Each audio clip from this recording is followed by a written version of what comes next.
Hello and welcome to Impact the Borough, a podcast from the Greensboro Chamber of Commerce. I'm Brent Christensen, President and CEO of the Greensboro Chamber of Commerce. Each week, a Chamber staff member will sit down with a guest to discuss what we're doing to start and grow businesses, create quality jobs, develop our workforce, and tell the inspiring story of Greensboro to the world. This podcast is brought to you by Truliant Federal Credit Union, a modern, mission-driven financial institution focused on the needs of its members, the businesses it serves, and our community. With 5 locations in Guilford County, including a dedicated commercial lending office at Friendly Center and a highly rated mobile banking app, Truliant makes it their business to help you grow yours. Visit Truliant.org for more information. Hello, everyone.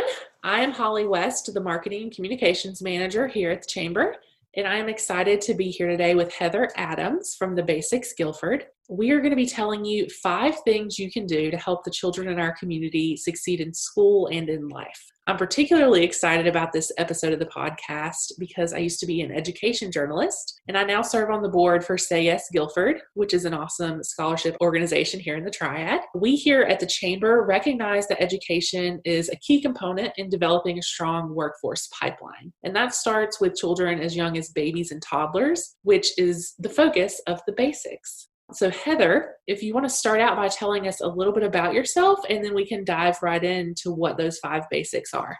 Thanks so much for having me. I'm Heather Adams. I'm the Director of Engagement and Literacy Initiatives at Ready for School, Ready for Life. So we are a collaborative effort to build a connected, innovative system of care for Guilford County's youngest children and their families. And the Basics Guilford is one of the things that falls under my umbrella and my responsibility. So excited to be here. I've been a longtime Guilford County resident and a graduate of Guilford College.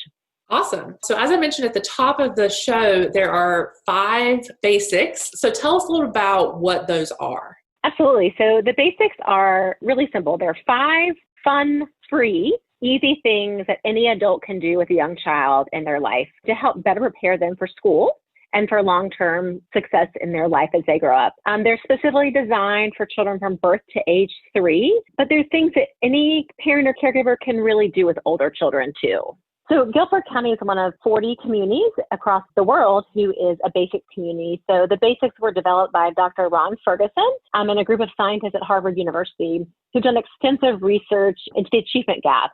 And so the basics was one of the strategies to help really narrow the achievement gap between children of color and white children. So, and Dr. Ferguson was here in 2019, so a little over a year ago. He spoke at the State of the Community Lunch hosted by the Chamber, and he was brought here by the FEMA Foundation, who is one of our partners and a huge supporter at the Basics here in Guilford.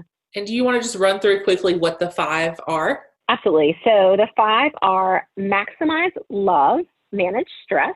So I think we all know children really flourish in a world that feels safe and predictable. Helping them see, hear, and feel your love as a parent or caregiver is really important. Young children are really affected by emotions, so emotions of the adults around them, both good and bad. So it's important for us to find strategies that help us cope with stress.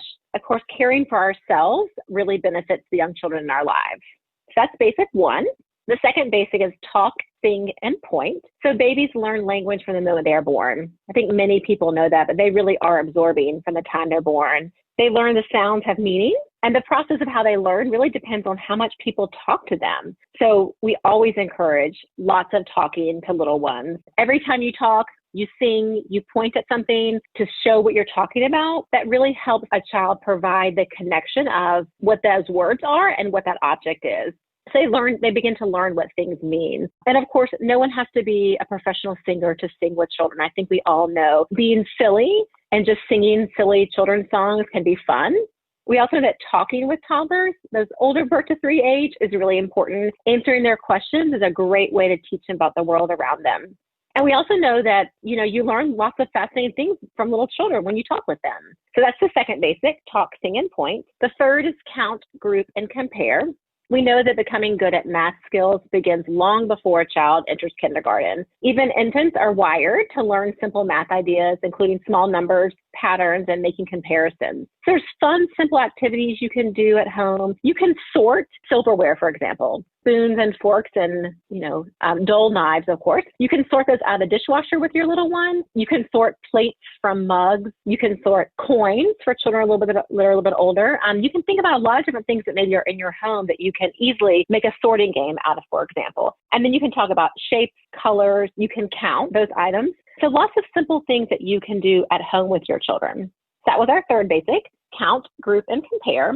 So the fourth one is explore through movement and play. So we know that movement and really using those big muscles and then using small muscles too is really important for children's development. Helps them learn coordination, strength, and overall their health, and also just connecting their bodies in the spaces that they're in. So we know it's really important to let children explore the world around them, allowing them to have spaces inside to explore, spaces outside to explore. And you have to think about young children are kind of like little scientists. They're curious and excited to explore their surroundings. And so, allowing your child to just kind of explore their curiosity and follow their lead is really important. And I think we also know it's a great time of year to be outside. The weather's cooling off. Just getting outside and playing, just having open play is really important for children. That was our fourth basic: explore through movement and play. And our fifth is read and discuss stories. So we all, I think, know how important reading is for young children. Even from the time a child is born, it's important to read to them. For a tiny infant, it's really about that bonding time you have with your child or the children in your life. But you want to make a fun routine out of reading. So maybe you have a pattern where you read every night before bed. You can point at pictures. You can, change the inflection in your voice to go along with the story. As children get a little bit older, you can encourage them to ask questions about what you're reading. You can ask them to make up the words on the page if they want to. And the thing is that what we always want to really stress, it doesn't matter how young your child is, you want to get in the habit of reading. So like I said, from tiny newborns up until children, there are even some middle schoolers who love to be read to. So one of the goals there is we really want to build that lifelong love of reading. And we also know that having those strong pre-literacy skills helps children succeed when they get to kindergarten. So that read and discuss stories was the fifth basic. Awesome. And I know, kind of going off what you just said, a lot of people might be thinking, if my child is a couple months old or, basically under 4 or 5 and they can't read yet, some of these things might go right over their head. So can you tell us where that birth to 3 age range comes from and why that is such a crucial period? Sure. So 80% of a child's brain development happens in those first 3 years of life. And so really the thought behind the basics is simple ways to really optimize that brain development. I think we've all heard that saying, a child's brain is like a sponge, and it really is. And especially in those first 3 years, children are just absorbing everything around them at a really rapid pace. The science behind brain development now is really kind of astonishing, but it shows those early experiences really boost brain development, which has a huge impact on lifelong learning. Awesome. So we're living in COVID times right now. Parents are really busy. There's homeschooling, there's working at home. What are some ways that folks can easily integrate the basics into their existing daily routines so it just kind of becomes part of what they do as a parent? Absolutely. So yeah, I think it goes without saying that we all are living through some stressful times and juggling a lot more than maybe many people were juggling before the pandemic. So I think that maximize love, manage stress, which is the first basic, that one I think is so critical during COVID. So part of that is really as adults, as caregivers, making sure we're caring for ourselves. So making sure we are figuring out in the daily hustle and bustle, how do we make sure that our needs are met and we have ways to de-stress. And I think that's an important example you show your children is how you take care of yourself, because you know that to take care of the children, you need to be in good shape on your own. So getting outside and taking walks, of course, is a great stress reliever. Creating fun time for family. When we think about maximizing love, it's making sure that families are verbalizing their love for their children, they're showing their affection for children, and then also they're recognizing that children are also stressed right now. So a lot of young children, their childcare situation has changed. Their childcare may be closed, their preschool may be closed, they may have new caregivers, and so recognizing that it's a stressful time for adults, but it's also a stressful time for children. So figuring out calm things that can be done. Again, connecting to that fifth basic, read and discuss stories. Keeping a good reading routine is great. That's a great calm activity to do with your children. We think about talk, sing, and point. What a great way to relieve stress, just being silly. singing children's songs, talking about whatever wants to be talked about, pointing, playing games like I Spy. I think most anyone in their household can always find a way to play I Spy inside their house, but also outside. Leaves are falling off the trees now. There's acorns on the ground. There's lots of opportunities to kind of just in the world around us, look at the simple things and make games out of them. Of course, many families are not going out as much as they were, but if you are going to the grocery store, for example, going through the fruit and vegetable aisle is a great place to point at things, talk about shapes and colors of fruits and vegetables. And same thing with count, group, and compare. Again, you can count the leaves you find. You can gather acorns and sort acorns by ones that look alike and ones that look different. So lots of opportunities. And of course, exploring through movement and play, it's so critical to get outside and play. So allowing children space just to be free in the yard or at the park, lots of opportunities to be socially distanced and outside. So I think there are lots of ways to incorporate the basics in our everyday lives. And my gut always tells me there are lots of families that are doing the basics. They just didn't even realize they were called the basics. Yeah, I was thinking of that as you were sort of listing some of the activities. There are things you might already be doing that you can either ramp up or just add to. So that's really, really cool. So, of course, a lot of our listeners are business leaders or they're involved in business in some way. Is there a way for businesses to get involved with the basics? And if so, what can they be doing?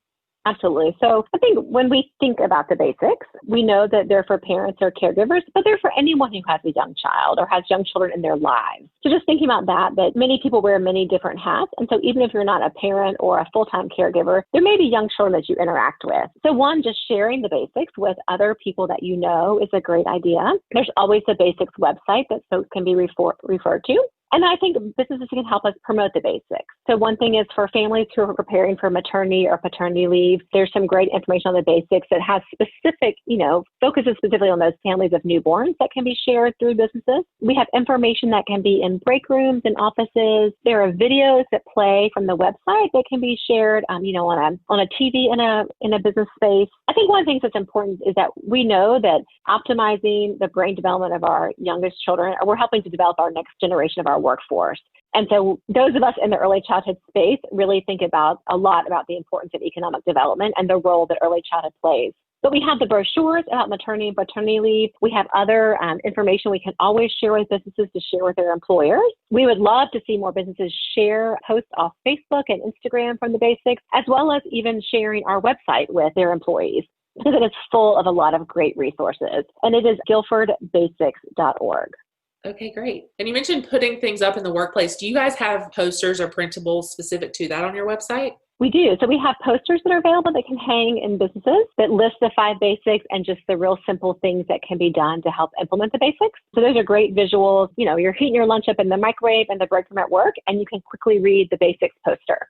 Awesome. So I know we're in a pandemic, so you guys probably don't have any in-person events coming up, but do you have anything going on virtually, or how can people connect with you during this time? So I think, of course, our website is a great way to connect with the basics. Again, it's guilfordbasics.org, and there are great resources. And I will also share for folks who are outside of Guilford County who are listening to the podcast, they can also access that website. The basics can be applied to anyone who lives anywhere in our world. So the Guilford Basics website is fantastic. We do have a very active Facebook page that families can read, post there, and share information. There's always great ideas. We do some online training. So if there are folks who want to learn more, we're happy to offer virtual trainings. They're not quite as much fun as an in-person training, but of course there are opportunities to gather virtually. But of course, yes, talking about the basics is one thing, but actually modeling them and showing activities is a lot more fun. And so we can do some of that virtually. Wonderful. Well, again, everyone, please check out the Guilford Basics website if you want to learn more. Heather, thank you so much for being here. This has been awesome. And thank you again to our listeners for tuning in. We will see you next week. This podcast is brought to you by Truliant Federal Credit Union, a modern, mission-driven financial institution focused on the needs of its members, the businesses it serves, and our community. With 5 locations in Guilford County, including a dedicated commercial lending office at Friendly Center and a highly rated mobile banking app, Truliant makes it their business to help you grow yours. Visit Truliant.org for more information. You can find all of our episodes on YouTube thanks to our video sponsor, North State. Impact the Borough is recorded at Press Play Studios. Producers are Brody Cohen-Glaze and Holly West. You can follow us on Instagram, Twitter, and Facebook at GSO Chamber. See you next time.